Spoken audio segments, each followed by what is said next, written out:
नमस्कार मित्रों, स्वागत है आपका ज्ञान गंगा आयुर्वेद क्लासेस में। आज हम लोग बात करने वाले हैं अष्टांग हृदय के अंतर्गत 10वें अध्याय अर्थात रसभेदी अध्याय के बारे में बात करेंगे। तो रसभेदी अध्याय के संबंध हम लोगों ने पहला लेक्चर ऑलरेडी कंप्लीट कर चुका है, इससे पहले लेक्चर कंप्लीट किए हैं। अब इसके जो बचे हुए पार्ट है षड्रस के कर्म गुण और अतियोग के लक्षणों के बारे में पढ़ेंगे। यहाँ पर हम लोगों ने उससे पहले लेक्चर में हम लोगों ने मधुर और अम्ल रस के जो कर्म गुण और अतियोग के लक्षण के बारे में पढ़ा है। अब यहाँ पर लवण कटु तिक्त कषाय के बारे में चार जो लक्षण रस है उसके बारे में पढ़ेंगे। यहाँ लवण रस क्या करता है? लवण स्तंभ संघात। लवण जो रस होता है स्तंभता का नाश करता है, संघात शरीर में कठिनाई का नाश करता है, साथ ही साथ बंधन विद्यमानों जो शरीर में विद्यमान बंध होता है बंधनों को तोड़ता है, और अग्निकृत लवण रस होता है अग्नि को बढ़ाता है।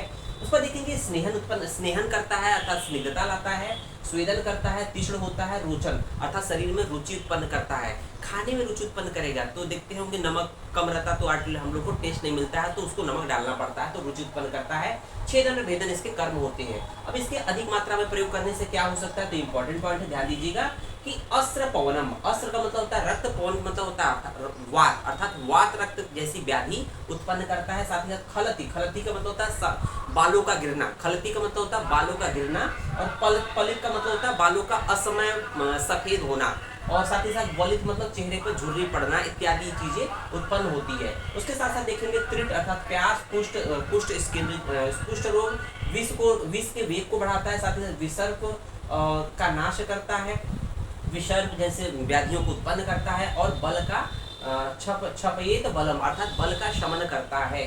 देखिए कटुरस, कटुरस क्या करता है? कटुर गल आमयो, तो कटुरस क्या करता है? गले से संबंधित रोग उत्पन्न करता है। गले से संबंधित रोग हो या उदर्द हो, उदर्द क्या होता है? एक तरह से अर्टिकेरिया, स्किन पे चकत्ते पड़ जाते हैं, उस जैसी वैसी व्याधि होती है। कुष्ठ है, अलसक है, सोप को जीत अर्थात उसको नाश करता है, इन सभी व्याधियों को जीतता है, खत्म करता है। व्रण अवसाधन करता है अर्थात जो भी फोड़े फुंसे होते उसको दबाता है। स्नेहन करता है और मेद और क्लेद का शोषण करता है। तो मेद क्लेद उपशोषणम अर्थात मेद और क्लेद का शरीर में शोषण कर देता है, दबा देता है। साथ ही साथ क्या करता है? दीपन करता है, पाचन करता है, रुचि उत्पन्न करता है, शोधन करता है, साथ ही साथ अन्न से शोषणम अर्थात अन्न का शोषण करता है।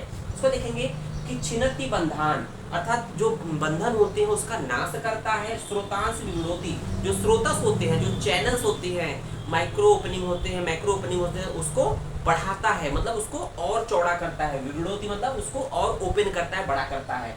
कफा को हम अर्थात कफ का नाश करता है कटुरस। देखिए अत्यधिक मात्रा में सेवन करने से कुर्ते अस्र अतियोगेन सा अतियोगेन अर्थात कटुरस के अत्यधिक मात्रा में सेवन करने से तृष्णा अर्थात बहुत अधिक मात्रा में प्यास लगती है, शुक्र बल का क्षय होता है, मूर्छित हो जाता है, मूर्छायाम आकुंचनम मूर्छित हो जाता है, आकुंचन था शरीर में संकोच होता है, उसमें कंप होता है।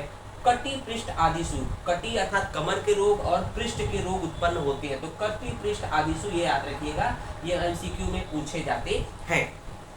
उसमें देखते हैं तिक्त रस जो कि 5वें नंबर का जो है आपका रस होता है, उसके कर्म गुण और अतियोग के बारे में देखेंगे। तो तिक्त स्वयं अरोचना वेरी वेरी इंपॉर्टेंट है, मल्टीपल चॉइस क्वेश्चन के बारे में। ऐसा कौन सा रस है जो स्वयं अरोचक होते हुए भी खाने में रुचि उत्पन्न करता है, ऐसा आपसे पूछा जाएगा। 4 ऑप्शन रहेंगे, तो उसमें तिक्त रस होता है कि जो स्वयं रुचि अर्थात स्वयं अरोचक होते हुए भी रुचि उत्पन्न करता है, अर्थात अरुचि को नाश करता है। अरुचि का नाश होने का मतलब खाने में रुचि उत्पन्न करेगा। तिक्त रस वैसे आप अगर नीम की पत्ती खा ले तो कोई विशेष आपको ऐसा लगता है ना कि खाने की इच्छा नहीं करेगी, लेकिन अगर आपको इंडाइजेशन है, अरुचि है, एनर्जिया है, तो क्या करेगा? उसका नाश करके आपको खाने प्रति रुचि उत्पन्न करेगा अगर आप सेवन करेंगे तिक्त रस। तो यही कर रहा है स्वयं रुचि। कृमि रोग, तृण और विष का नाश करता है। तो देखते हैं कि जितने भी कृमि रोग होते हैं, चाहे तृण प्यास हो रहा हो, चाहे विष रोग हो, उनका नाश करता है। देखेंगे उसके साथ साथ कहाँ यूज होता है, उसके क्या गुण कर्म है? तो कुष्ठ, मूर्छा, ज्वर, उत्क्लेश, दाह, पित्त, कफात, जयेत, इनका सभी का नाश करता है अर्थात जीतता है। उस पर देखेंगे क्लेद, मेदो, वसा, मज्जा, इन सबका शोषण करता है। चाहे क्लेद हो, चाहे मेद हो, चाहे वसा हो, चाहे मज्जा हो, चाहे मल हो, चाहे मूत्र हो, इन सभी का शोषण करता है अर्थात उसका शमन कर देगा, शोषण कर रहा है, सुखाता है। साथ ही साथ देखेंगे ये रस लघु होता है और मेध्यो अर्थात मेधा को बढ़ाने वाला होता है। हिम है रुच्छ, हिम का मतलब ये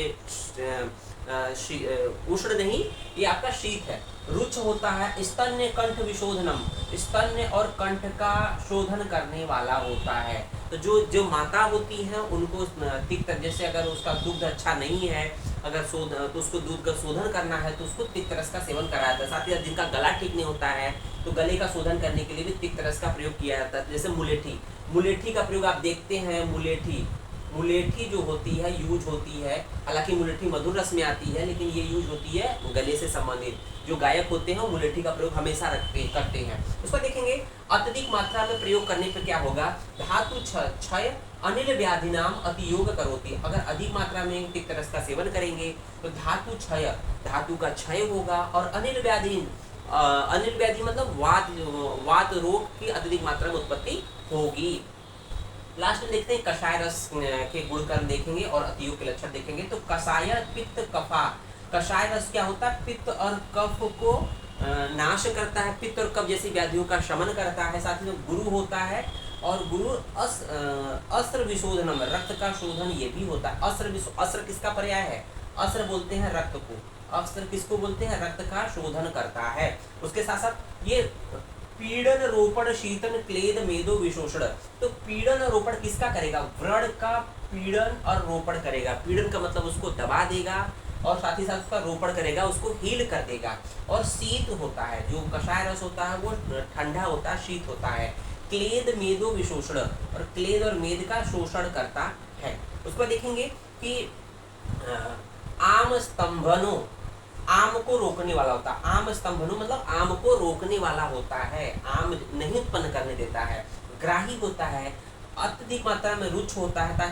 साथ ही साथ त्वक प्रसादन, जिनका जैसे त्वचा में अगर चमक लाना हो तो कहीं ना कहीं कषाय रस जो होता है त्वक प्रसादन, त्वचा का प्रसाद करता है, उसमें कांति लाता है।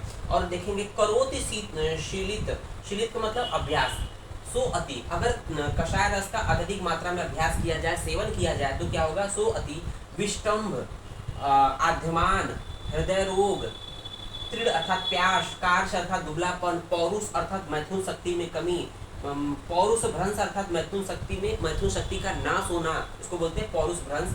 स्रोतोष अवरोध, और मल ग्रहण, और मलों को ग्रहित करता है, अर्थात मलों को रोकता है, अर्थात चाहे वो किसी भी प्रकार का मल हो उसको रोकता है, शरीर में पड़े रहने देता है। तो ये कुछ इस तरह से हम लोग देखे हैं, यहाँ पर हम लोगों ने इस तरह से ये चैप्टर कंप्लीट होता है। उम्मीद है वीडियो आपको पसंद आया होगा। वीडियो को अधिक से अधिक लाइक, शेयर और चैनल को सब्सक्राइब जरूर करें। धन्यवाद।